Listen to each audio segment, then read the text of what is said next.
and body sculpting. I changed it from a Madcap Red Wax to the Madcap Gray. And I used to sculpt just with the Madcap Red Wax just because it was kind of there. But lately it seems like I've been favoring the Madcap Gray for all my sculpting needs. But, use whatever makes you feel comfortable. And right now I'm just masking and transposing my old man mesh from part 1 just to kind of have a little bit of fun with his proportions. I don't go crazy in this demonstration, for better or for worse. I mean, if I was to do another character or creature DVD, I'd probably have a little bit more fun with it. But this guy stays pretty humanoid. You notice there, just back there, I was kind of exaggerating that S shape that the body makes. If you draw a line from the back of the head to the front of the chest, and then down the pelvis, and then down the front of the thighs, and then down the back of the calves, the human body makes kind of a nice S shape, and you can exaggerate that a little bit. If you exaggerate it too much, start looking cartoony, which isn't necessarily a bad thing. And while this guy, I don't know, he's not super exaggerated, he's not cartoony, he's still very, I wouldn't say he's super naturalistic. On a scale of 1 to 10, 1 being really naturalistic and 10 being unrecognizable as human, I'd put this guy at a 1.5. Like I said, if I was to do another one, I'd probably go crazy, add 3 or 4 arms, 10 eyes, or no eyes, and have a little bit more fun. But for the purposes of this DVD, I figure probably what's most useful is something that's pretty humanoid, has all the, the basic pieces in there. And if you want to do creature work, you got to kind of go through this process anyways. Kind of ground yourself first, and then you can go crazy once you kind of know the rules. But this guy, he stays pretty simple.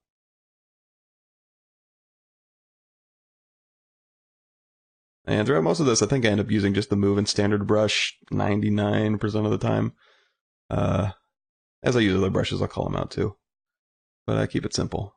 So I turn the smooth modifier off there. And I will keep that smooth modifier turned off under the geometry menu as I subdivide, probably up until level 5 or 6. The bad thing about smooth modifier is that if you're building up your low res mesh, and the lower res your mesh is, the worse it is when you hit that subdivide button with the smooth modifier turned on, it'll just melt all that form that you built up. So I usually have that turned off, so it'll just maintain that form that I work so hard to get, and then I can go in and smooth where I need to smooth and build up where I need to build up, and it doesn't destroy any forms for me. And abs and cut thighs, and I don't know if it's just the games I've been working on, but most of them usually have this, kind of Brad Pitt body. But a lot of times it's actually a lot more interesting to go in and have a little fun with that, and go look at if you need to do a powerful villain or whatever, go look up the world's most powerful man contests, and you can get those big belly guys that are super strong but aren't super ripped. Those are usually a little bit more fun to make. You can have a little bit more fun with those guys. Kind of the all-purpose ripped guy is kind of, I don't know, he's not that much fun to do anymore. I do it for this one, but again, I'd probably do something a little more interesting if I do another character or creature DVD. I'm using Control Shift to hide pieces of him, especially as I work around the torso, just to get his arms out of the way, and I can kind of focus on his rib cage and stuff. And giving him kind of a comic book torso, that kind of that Jim Lee shelf above the rib cage underneath his pecs. And I'm not going to get real heavy into anatomy or anything here on this commentary. There's much better DVDs out there for anatomy stuff, and I'm not even going to try.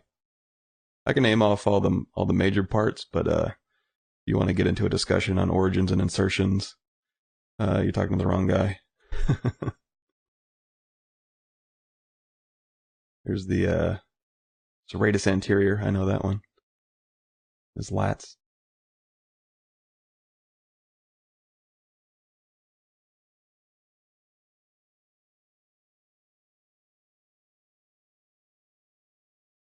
And usually I go along and just kind of build everything in a way until it starts looking right. However, but if I do get stuck, definitely I'll go pull some reference up. Don't sit there and guess when you can just go and grab a photograph of what you need and get it right. No point in fighting it.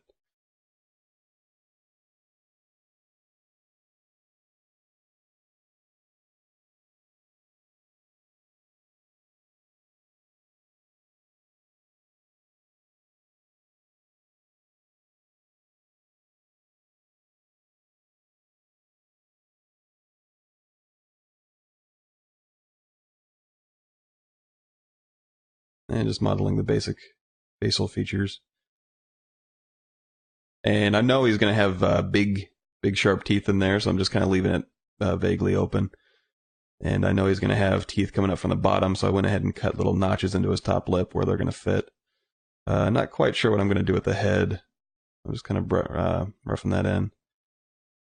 And again, the cool thing about ZBrush is things like ears used to, when I was a student, give me nightmares trying to model all the geometry in, trying to figure that stuff out. But in ZBrush, you bring in a cube and make a beautiful ear out of it. You don't got to worry about edge flow or anything. You can worry about that later if you want to resurface it, but just for sculpting purposes, it doesn't really, bring in simple shapes.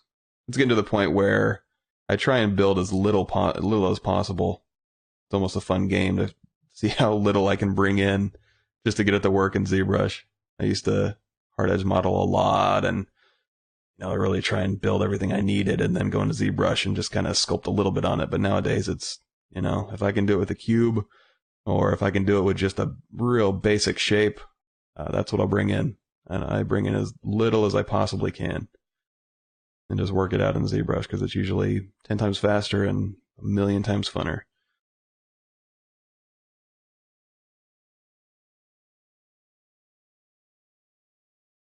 And I'm using hotkeys while I sculpt, and I strongly suggest that you start out, if you're just starting out with ZBrush, I'd say on day number 1, make some hotkeys. Because there's nothing worse than trying to sculpt and, you got to go to standard brush and then the move brush and then the clay brush. Man, set up hotkeys. I mean, the brush menu in R3 is actually a lot better. You can just hit B on your keyboard. It'll bring up the brush menu and then you can type in the letters. But, still nothing beats being able just to really quickly just toggle between standard and move, especially for me, or whatever brushes that you end up using a lot. All my hotkeys are set up with Alt, and then I'll do Alt W for move, Alt S for standard, Alt C for clay. Just because I'm usually have the Alt key held down while I'm navigating, so it's a quick transition. But do whatever's comfortable for you. But I do suggest using hotkeys, especially for the simpler stuff. And again, the brush menu is easy, so if you do end up needing a brush that you don't use all that often, you don't necessarily have to make a hotkey for it. You can just hit B and the first letter of the brush and then go grab it from there. But for brushes you use all the time, set up hotkeys, please. That's my 2 cents. And I wish I had, a trick or something for anatomy or sculpting, but there's nothing tricky about it. You just got to go in and move the mesh around until it looks right. The real trick is, just kind of learning the anatomy. There's no make musculature brush or a make ear brush. Of course, you can make an ear and use a projection master if you'd want, but sculpting in ZBrush is so fast that it's usually okay just to go in there and just start sculpting it out.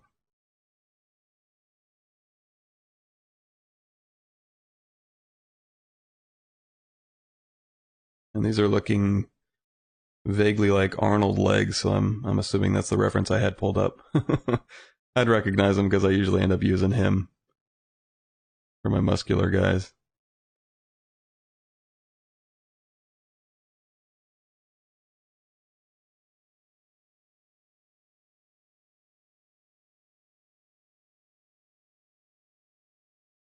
And if you notice up in the upper left-hand corner, I'm using R2 and not R3 for this. R3 is probably going to be at the beginning of this DVD, but I didn't have it while I was doing the sculpting stuff. But, you know, I didn't really need anything from R3 to do organic muscle sculpting. But yeah, there's no trim or polish going on in here. Not that there would be anyways, but just saying.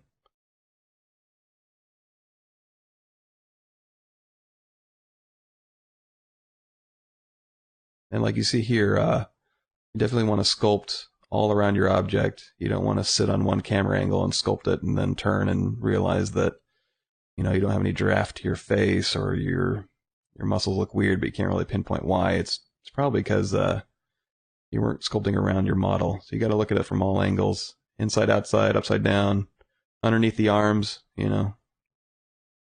And usually, if you do that, you'll notice where your mistakes are coming in, and you can fix them, and then it'll look right from other angles.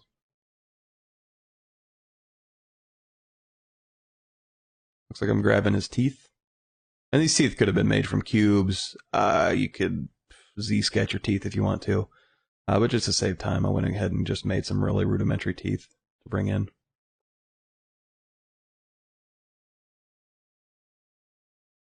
And you'll notice there I went under preferences and took off align cursor to surface. For some reason it bugs me when I have that on when I'm trying to use the move brush.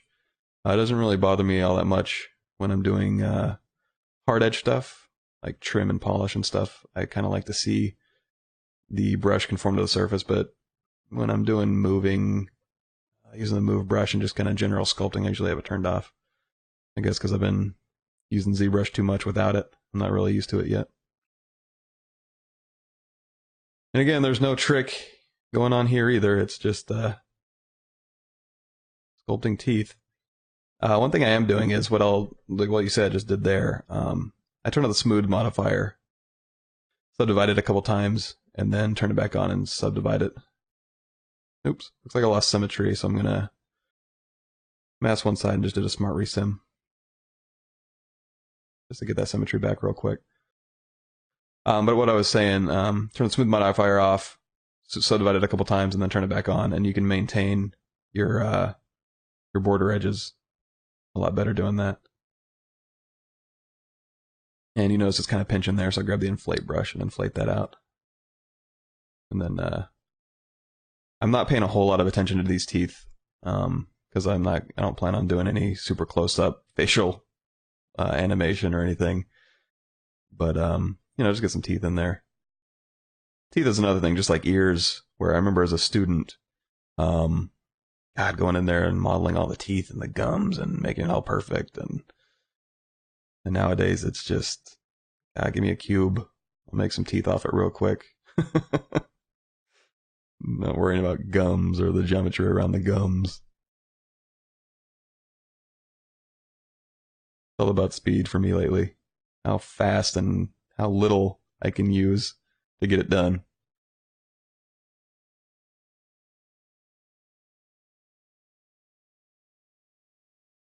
Now it kind of looks like he has those Halloween Bubba teeth, but I'll fix that later.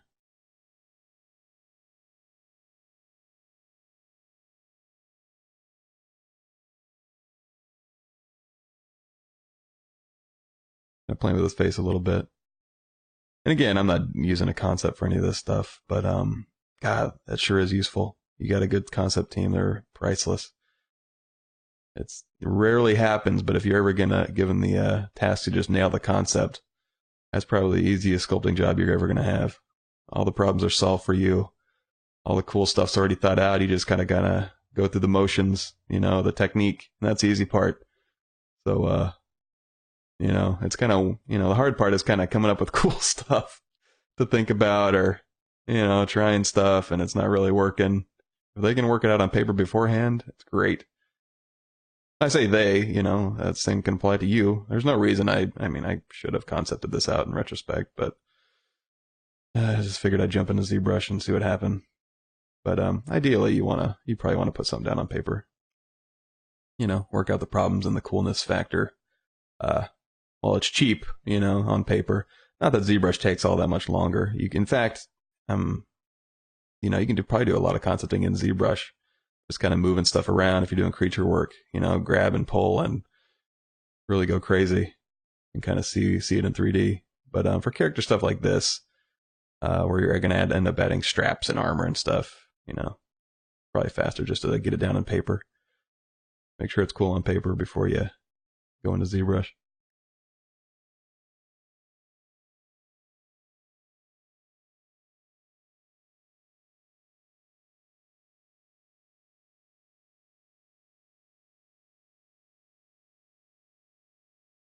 And just still building up the anatomy.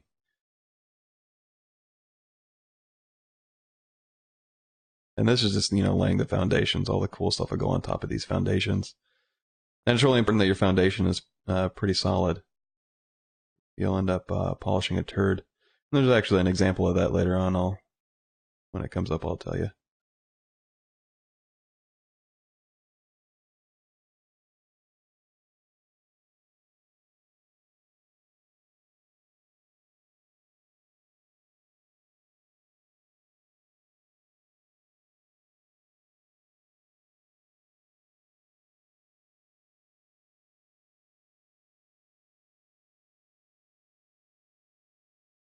Wish I really had some anatomy theory or anything to talk about, but I really don't.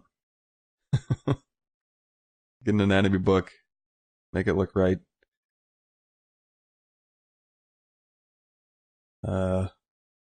Obliques, I know that one too.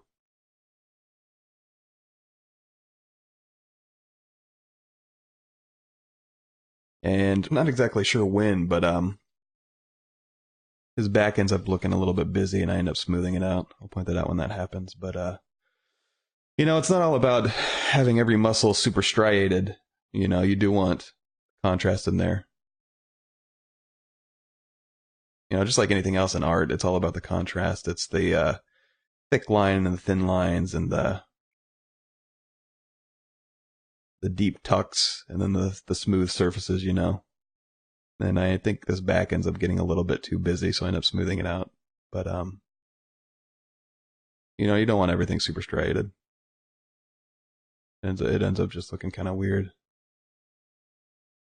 Unless, that's what they're asking you to do. That new Hulk movie where everything's striated to the max. If that's the style you're going for, great.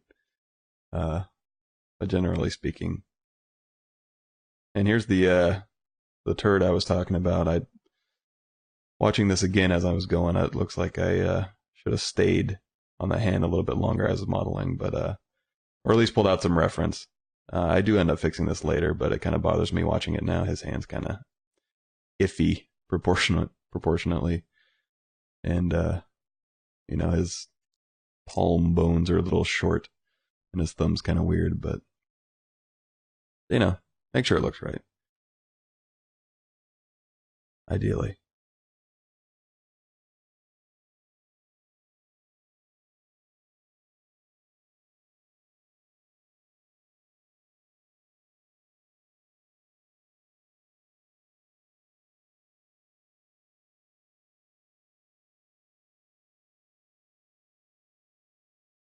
And again, I should have had a hand reference up just so I could look over and go, oh, God, yeah, that's where my problem is. That helps. And again, get underneath that arm and make sure everything looks right from down there. Because if it looks wrong from down there, chances are it's going to look wrong from another angle. And you might not be able to tell, put your pinpoint exactly what's wrong with that arm. But if you go underneath, you can usually tell, oh, okay, so this is a little bit flat or this is a little bit not wide enough. And then it'll fix it from the other angles.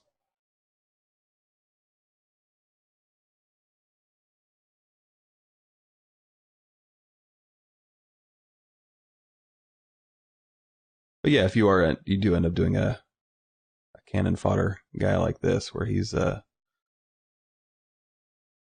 still very human and not all that spectacular, but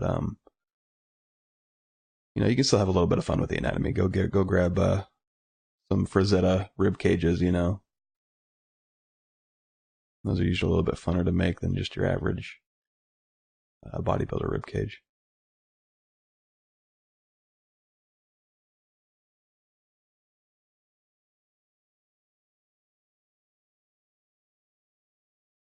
And again, you know, I'm not striating every muscle, so he's still pretty natural. But you know, he does have those deep cuts in the areas where it makes sense. But I'm not going to sit there and draw out every muscle and every line or on his pec or on his shoulder there.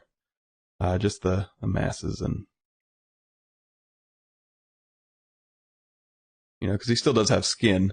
And in fact, I in the detailed body modeling part, I end up giving him a really kind of a thick, leathery skin, so that kind of hides a lot of his surface detail or his surface, you know, superficial muscles. So, you know, sometimes you can get caught up in over musculaturizing because it's fun and easy to do.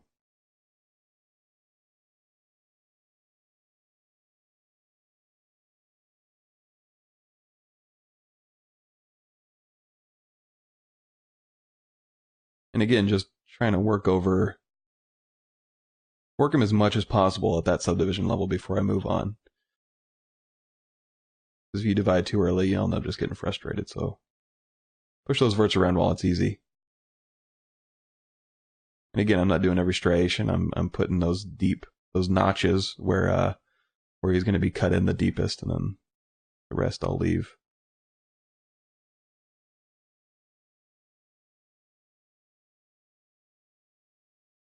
Yeah, that's definitely an Arnold leg. Yeah, I can almost recognize the reference I must have been using.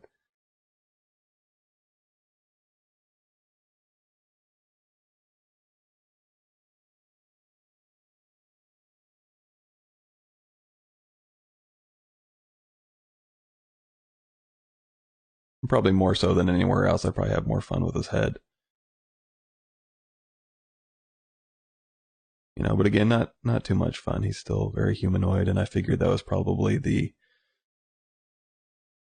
appeal to the masses. You know, this is probably a little more useful to most people than a super crazy creature.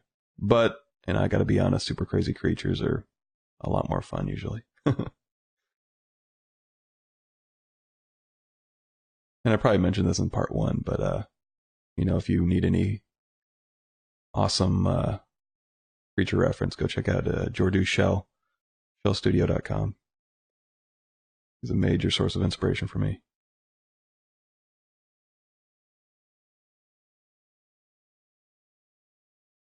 So, sculpting in his face, jaw, kind of fleshing out landmarks. Actually, you know, taking this guy and making a super obese version or something with the, you know, that powerful belly, uh, kind of, you know, maybe a big, thick warlord looking dude, wouldn't take that long to do. You know, all the landmarks are pretty much there. And, even if you were to, you know, drag that belly out, all the, where the skin and the bone attach in a lot of areas on the human body stay the same. You'd be surprised. Again, check out 3DSK for any of that kind of reference. You know, they've got all sorts of people, shapes and sizes. Or, you know, again, Google World's Strongest Man competition, and some of those guys are ripped and muscular, but a lot of them are just, you know, big dudes. That's really cool reference for maybe something that's not the norm, you know, that you're used to seeing.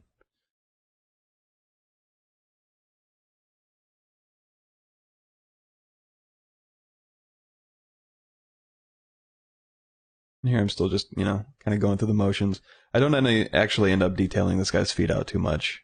I leave him kind of goopy because I know he's going to end up having shoes on. I'm not going to leave him barefoot, but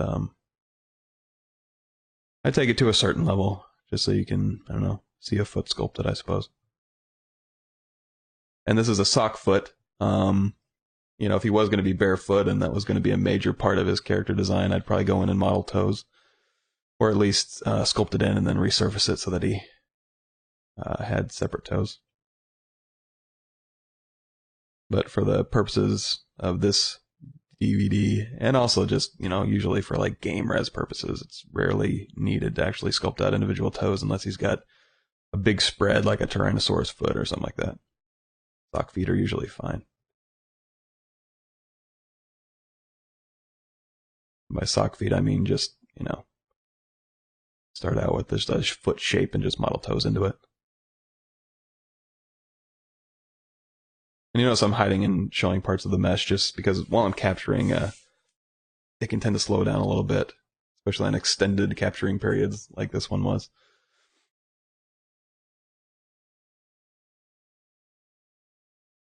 And also it's useful to hide and show things, if you're working on the underneath part of the arm and the foot keeps slipping into your view, go ahead and hide the lower body and we'll focus on that arm for a minute.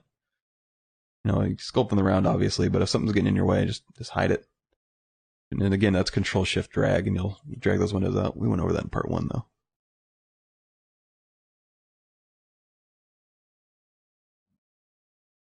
Here's that poop hand again.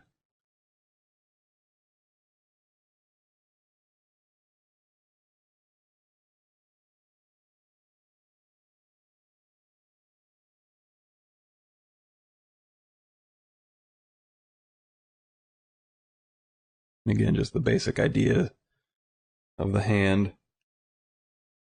I remember back when I was a student too, doing hands and, sculpting in the knuckle wrinkles, or not sculpting in, but, kind of getting into the geometry and all that jazz. Never again. I refuse.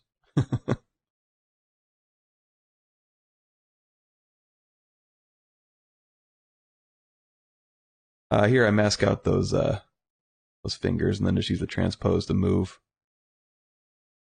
the nails out. And the geometry looks a little ugly there, but that can be fixed. And on the thumb, I mask it out, and then just use the move brush so I can kind of move it out, and then also get a little shape to that nail. A little curve to the top of it. Talons.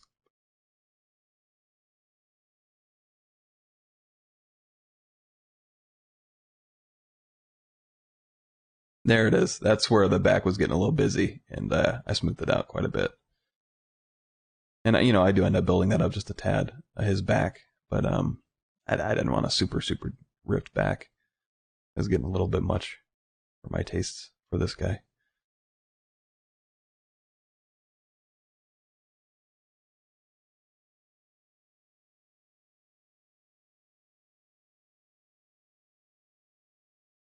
And like on the teeth too, I didn't need individually modeled teeth and little chiclet teeth in there. You can just sculpt the lines in.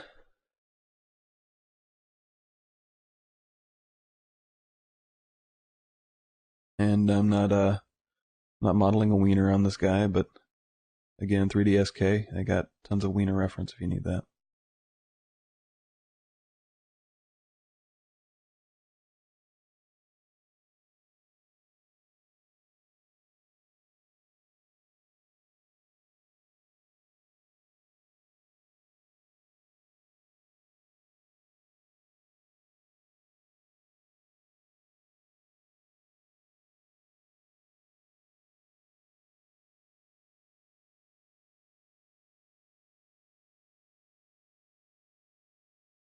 Again, just focusing on that torso without the arms. Make sure everything kind of looks right. I don't miss anything major. And again, I'm not super duper concerned about making everything perfect for this guy. Have a little bit of fun.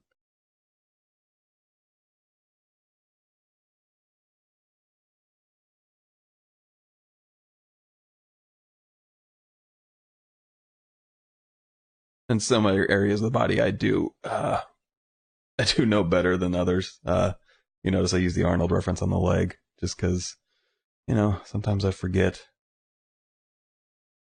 exactly where everything goes. But upper body, I usually have a little bit better grasp on. I can remember a little bit better.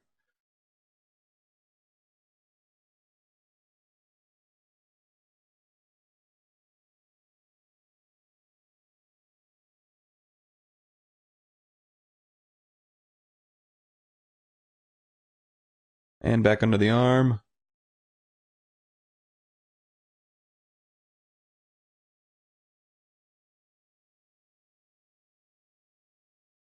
And you notice I haven't put any veins in. Veins are kind of like cloth seam details to me. I usually, I don't build those in while I'm building up my geometry. I'll put those in late, probably right before I'm done. and up to subdivision level 5, and I'm still I still consider this a block in pass. And in the detailed body sculpt portion is when I get into the crazy detail stuff. But really, realistically, this level of detail is probably fine for games. You don't need to do crazy pores or crazy wrinkles unless you just feel like it, I suppose. Or I guess the size of the map that you're able to use on a game. I haven't been able to use crazy huge maps on any of my characters so far, but a lot of that work can end up being done in the texture map. But there's nothing wrong with sculpting it in, I suppose. Make sure it doesn't show up as noise in your final map. But I go a little bit crazier on this guy than I ever really would, just for a personal project or anything, just for the sake of the DVD, just to show different techniques. But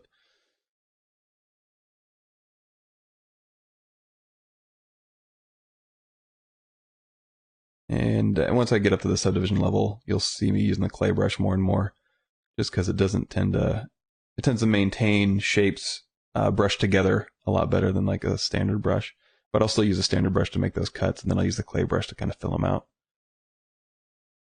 So on most of the sculpting, it's standard, clay, standard, clay. And then I'll use the move brush if I notice anything that needs to be actually, majorly changed or moved from the surface.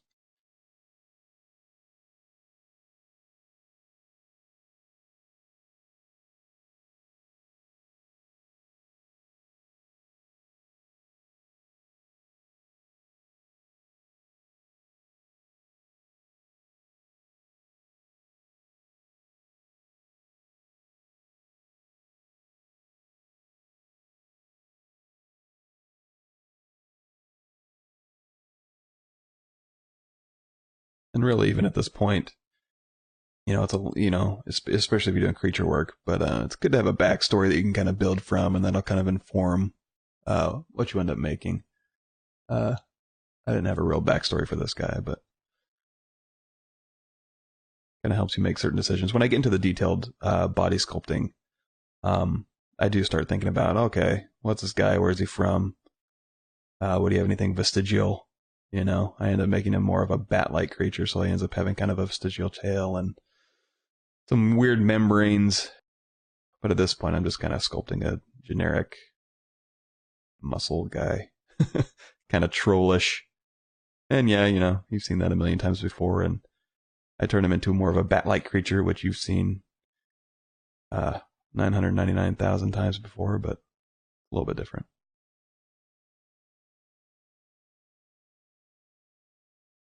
But if I was to do a strictly character design DVD or anything like that, I'd definitely have some sort of a concept and a story, and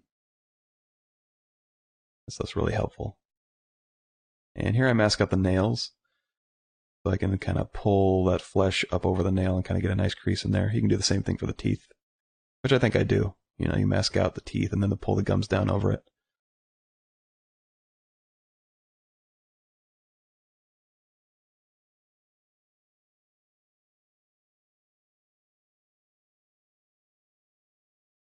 That thumb still bothers me.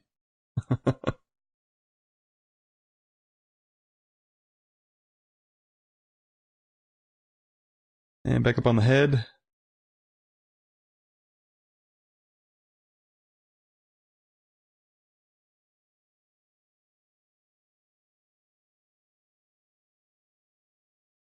And I'm not really sure what purpose those serve or what those things really mean, but I wanted to add a little bit of more interest to his face that wasn't just purely human-ish dude.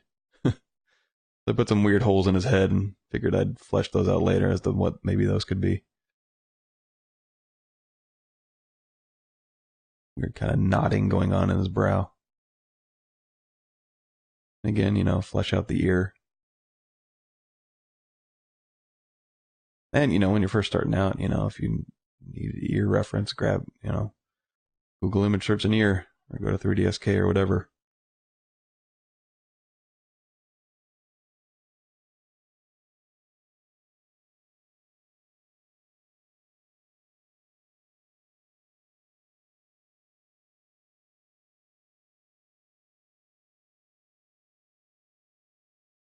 Kind of giving him a little bit more interesting musculature on his face and his head.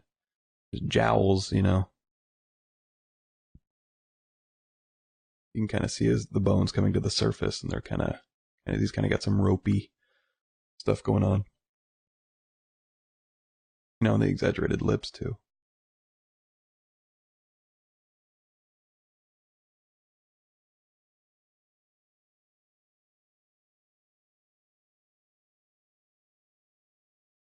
And here about, I think, is where I crash. You'll see it. I end up fixing the placement of his teeth, and then they kind of snap back down. So just remember, save often. And this was an R2, which, you know, wasn't unstable, but relatively speaking, R3 is stable as hell. I don't think I've crashed yet on R3, and I've done a lot of sculpting with it since the making of this video. So R3 is awesome. And just refining the teeth. And, you know, like you saw before, you know, you mask out the teeth, and then they'll pull those gums up over those teeth. Kind of get a nice crease in there. And just like anything else in ZBrush, it's so fun just to kind of make something that used to take quite a bit of time and effort. You can just do it so fast in ZBrush now. You have to go in and model teeth and figure that out and place them just right. Just take a blocked out cube and get her done. You know, you get to spend time where it counts.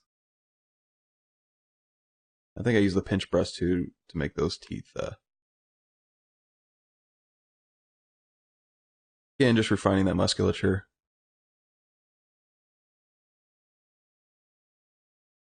And I'm trying to make the striations kind of where it counts. I don't want to overly striate everything.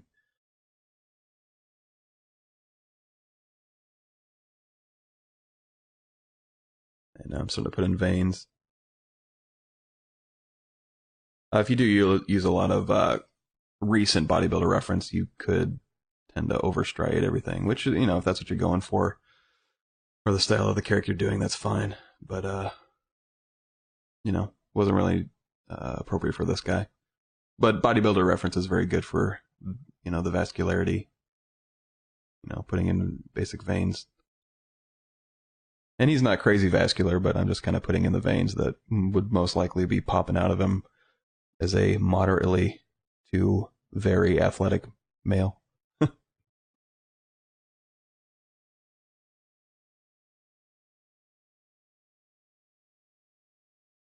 But, you know, he's not roided out. He doesn't have veins popping out all over his body or anything.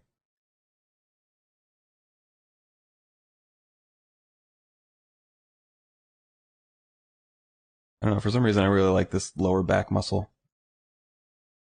I like making that when I do my characters for some reason. I don't know why. It's cool looking.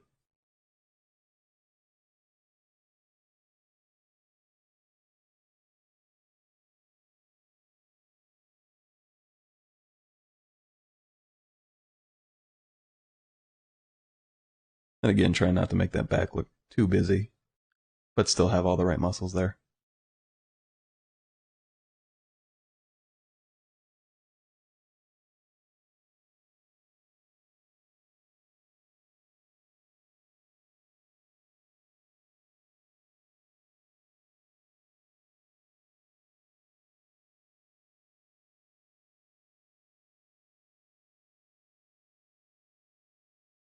And at this subdivision level, I can't really see it right now. It's probably subdivision level 5 or 6.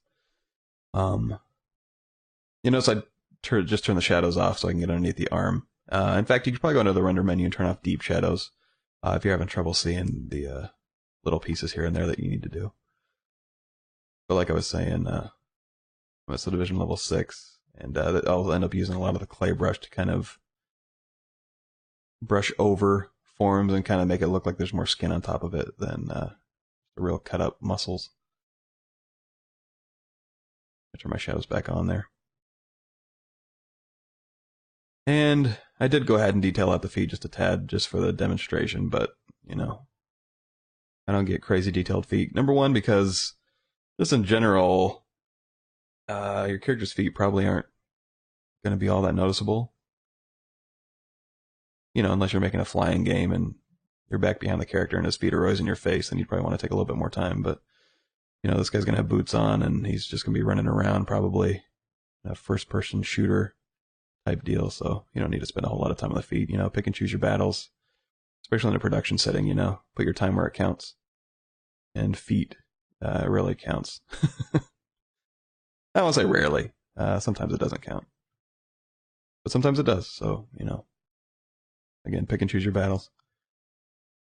I'm just using the clay brush to kind of flesh out his face. Standard brush to dig in the detail.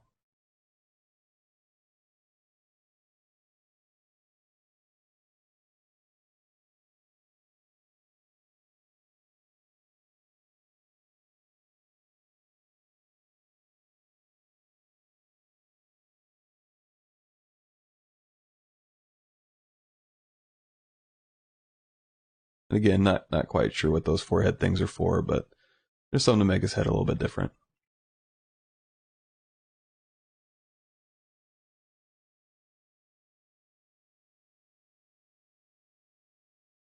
Okay, I'm using the mask and move again, kind of get that lid crease. And again, as you're working on the face, make sure you're working on all sides. Make sure you're getting draft from the nose down, back away from the face. You know, lips are pulled back; they're not on that front, not sitting on that front plane. Eyes are pulled back into the skull. You know, this guy's got a excessively heavy brow, but the human eye is, you know, it's not up there with the nose; it's back behind it. You know, so just basic things like that. Make sure you're staying on top of that. Now here I'm using the spray brush and the sharp, like a pinhole alpha. I'm just kind of brushing on some poor detail. And you notice I'm being kind of sloppy because what I'm going to end up doing is I'm just kind of brushing in detail there, but then I go down to the morph target menu and I store it as a morph target, and then I hit switch, so that puts it into the mesh, and then I can just use the morph brush as you can see here and kind of morph those details back in. I go over that technique in part 1 as well. And here I am just with the standard brush kind of digging in heavier pores and heavier lines. And it's you know, I'm getting a little bit into detail stuff right now, and I'll get more into it right before I poly paint in the detailed body sculpting portion. And here, I think I made this alpha off of an elephant wrinkle, like maybe his arm or something. Just pulled off his skin and made into a 16-bit grayscale alpha. And again, I stored a morph target, and then I drew it on. And then after I draw these on kind of hastily, I'll go down and hit the switch button, and then use the morph brush to bring back the details where I want them. So there I hit switch, and then use the morph brush to kind of brush in those wrinkles.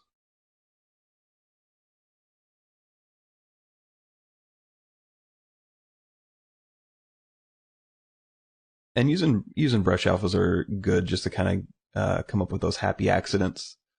You know, you can brush some big heavy brush alphas on there, and you can kind of, it'll actually kind of, it'll sometimes give you a little bit different direction than you normally would have gone in. So, sort of not against it. You don't have to hand do everything. I kind of prefer to hand do it. Normally I probably wouldn't use these wrinkle alphas, but it is useful to kind of get some of those happy accidents, just kind of brush some crazy stuff on there, drag rect it out, and you never know.